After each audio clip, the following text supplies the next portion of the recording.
or in an environment where you weren't encouraged to shine, where your individuality was not accepted, where you were expected to fall in line with everyone else. My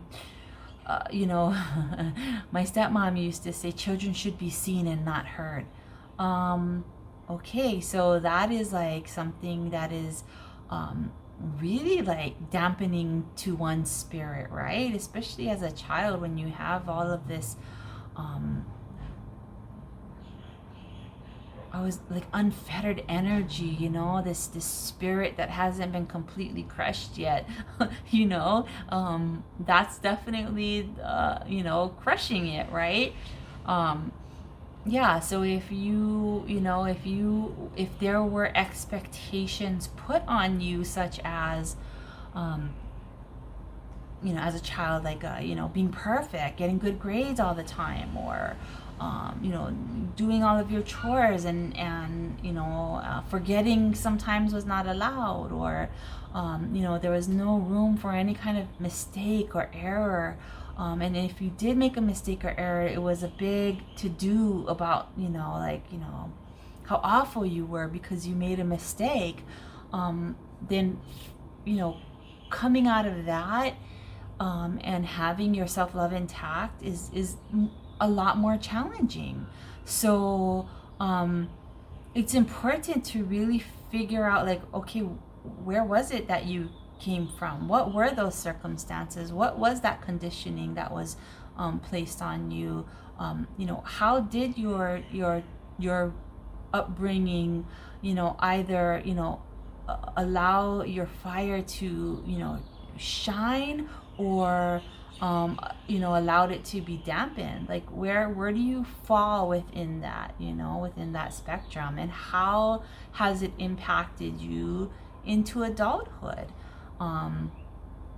Because it has, whether you want to admit it or not, it has, and it's important for you to do that introspection and figure it out.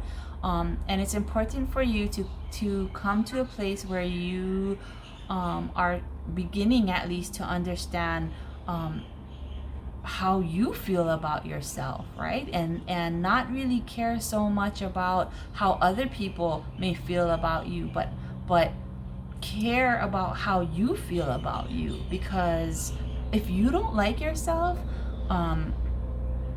it's going to be really challenging for you.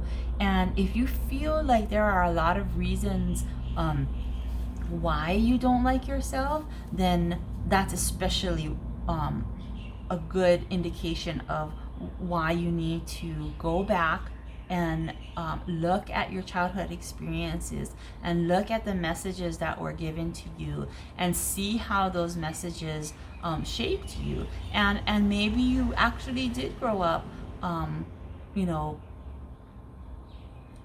being encouraged to love yourself, and being encouraged to think highly of yourself, and being encouraged to accept yourself, and to realize your own divinity, even through your imperfections, or because of your imperfections, really, right? And if you are that person and somehow you've lost your way,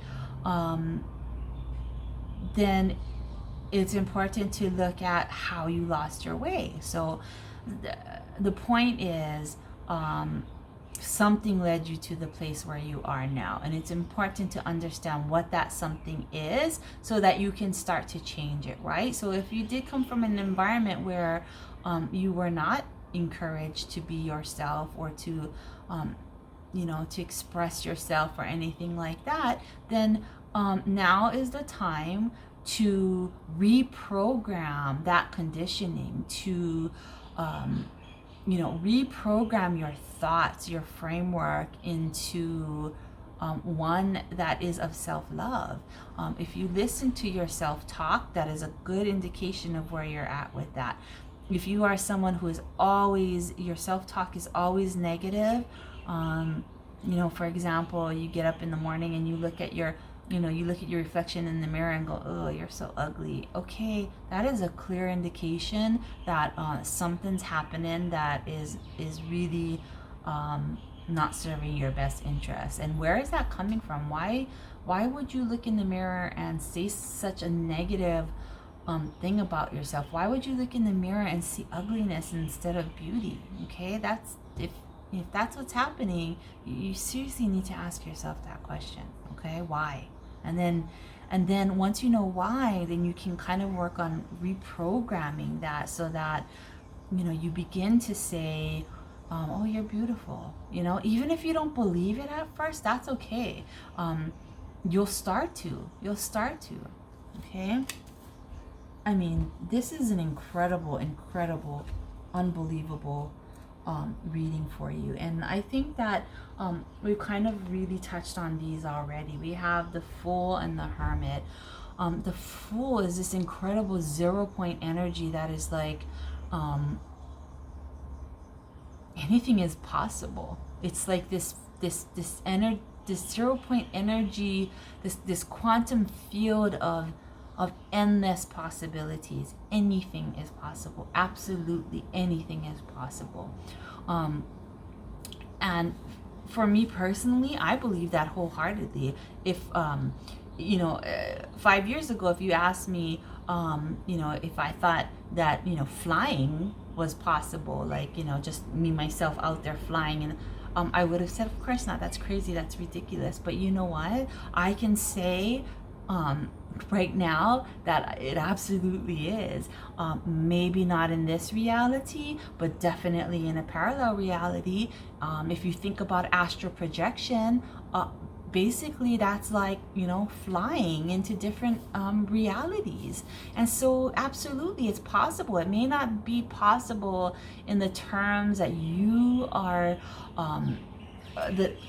confined in. I'm getting a picture of the jail again, like the Eight of Swords, right? It may not be possible in this confine of your conditioned thinking, but if you allow yourself to open up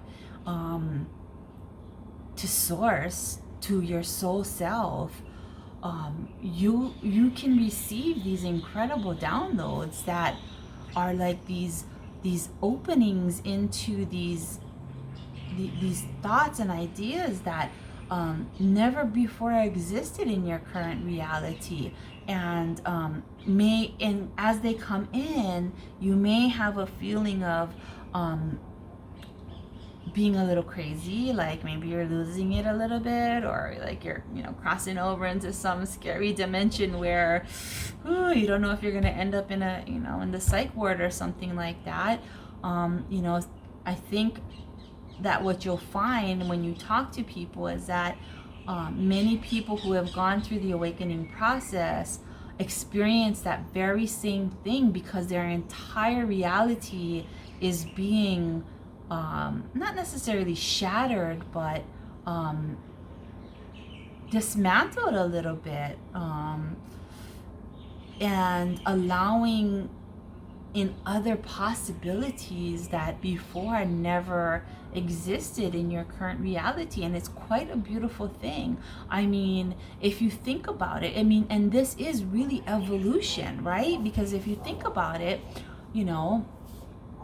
a couple hundred years ago, right, there was, I could be wrong, I'm not great with history, but who would have thought that somebody ever could have built an airplane and flown across the world? Nobody ever would have thought that was possible, right? And the people who first dreamed it up were probably called crazy all the time, and made to think that that it wasn't a possibility and that they were crazy. Same thing now. Same thing for you. Same thing with letting in, these ideas, these possibilities, and embodying them as part of your current reality.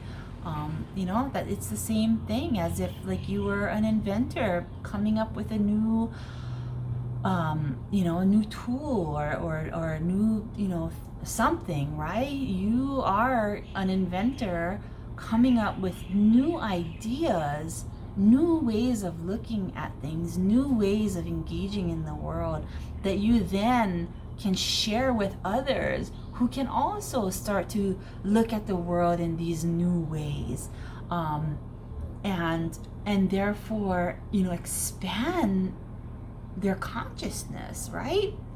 So that's what this really is for you. There's this opportunity that is awaiting you, but it is going to require you to really do that which we were talking about, which was, you know, going within and, you know, going, you know, traveling through space and time to examine, you know, your thoughts and beliefs, your experiences as a child, your thoughts and beliefs and experiences now, and examining all of that and understanding how all of those experiences led you to develop a particular framework from which you are engaging in life. And it's important to ask yourself, is this the framework through which I want to engage in life? You know, this framework of like self-loathing and, you know, or hate for others even, or even just hate in general. Like, is that how you want to engage in life, with holding all of this hate inside of you? Or do you want to engage in life, you know, in a different way, that maybe wasn't necessarily considered before? Okay. And then, I mean, the sun with the Ace of Cups, like how unbelievable is that? What I just got from this sun just now, what came in was your divinity. You know, you are the sun. You know, you are of the sun. You are the sun. You are of source. You are source. Okay, you are an extension of source. You are creator. Source creator experiencing itself through you, through me, through everything on this earth, basically. And, you know, in that way, you know, you are not separate from source. You are not separate from creator. You are not separate from God. You are God, you know, in its totality. It's like, okay, I'm going off a little bit, but it's like a fractal. If you've ever looked up a fractal, Google it. It's incredible, incredible images that you'll see. They're all mathematical equations that create those images.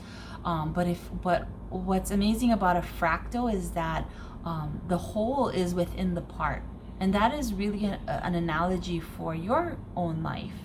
You know, the whole, all of the universe is within you while you are part of the universe.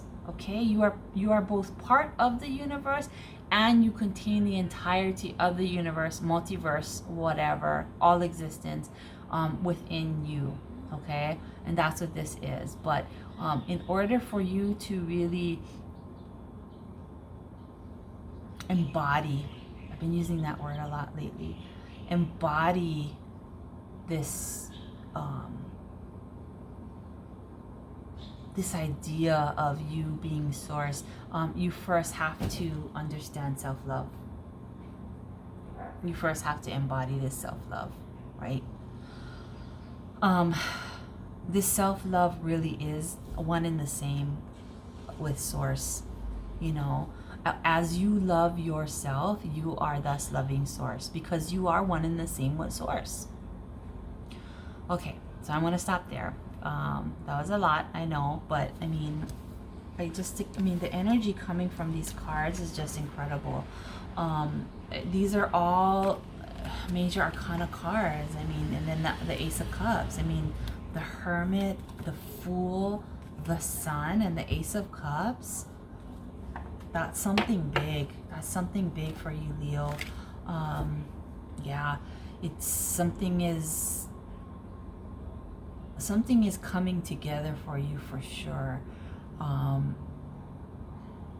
think my message to you is really to embrace it and allow it. Don't be afraid of it, and make a choice. Make a choice about how you want to engage in life. Do you want to engage in life through, anger and mistrust and sadness and fear, or do you want to engage in life through love? Okay. All right. So that is the message for you, Leo. Hope you enjoyed it. It is a general reading, so take what feels good. Take what feels good. And just like on life in general, if it feels good, like on a soul level, right? Not on a hedonistic level, but on a soul level. If it feels good, that's a pretty clear indication that it's something that is meant for you to move toward, right? And if it doesn't feel good, then that is absolutely a clear indication for you to move away from it. Okay? All right. Aloha and namaste.